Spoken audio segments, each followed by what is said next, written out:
യോഹന്നാന്റെ സുവിശേഷം 21 അധ്യായം 20 പത്രോസ് തിരിഞ്ഞു നോക്കിയപ്പോൾ യേശു സ്നേഹിച്ചിരുന്ന ആ ശിഷ്യൻ പിന്നാലെ വരുന്നത് കണ്ടു. ഇവനാണ് അത്താഴ സമയത്ത് യേശുവിൻ്റെ വക്ഷത്തിൽ ചാരിക്കിടന്നുകൊണ്ട് കർത്താവേ, ആരാണ് നിന്നെ ഒറ്റിക്കൊടുക്കാൻ പോകുന്നത് എന്ന് ചോദിക്കുന്നത്. സ്നേഹമുള്ളവരെ, കർത്താവിനൊരു വേദന വരുമ്പോൾ അത് മനസ്സിലാക്കാൻ കഴിയുന്നവൻ്റെ പേരാണ് ശിഷ്യൻ.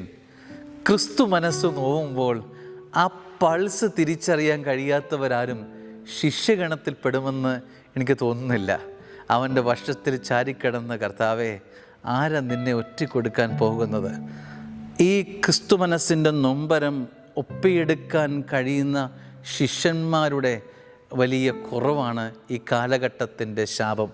ക്രൈസ്തവരെന്ന് നമ്മൾ പേര് പറയുകയും എന്നാൽ ക്രിസ്തുവെന്ന ശരീരത്തെ നോവിപ്പിക്കുന്നതിന് അല്പം പോലും നമുക്ക് വിഷമമില്ലാതെ അത്തരത്തിൽ പ്രവർത്തിക്കുകയും ചെയ്യുമ്പോൾ ക്രിസ്തു ഒരുപാട് നൊമ്പരപ്പെടുന്നുണ്ട് എന്ന് തിരിച്ചറിയാം.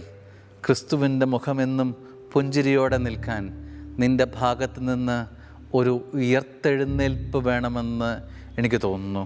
ഈ സുവിശേഷം വല്ലാതെ നിന്നെ അതിനെ നിർബന്ധിക്കുന്നുണ്ടെന്ന് എനിക്ക് തോന്നുന്നു. ഇന്നത്തെ പ്രഭാതം ഇത്തരത്തിൽ ഒരു ക്രിസ്തു സ്നേഹം തിരിച്ചറിവിലേക്ക് നിന്നെ നയിച്ചു കൊണ്ടുപോകട്ടെ എന്ന് പ്രാർത്ഥിക്കുന്നു.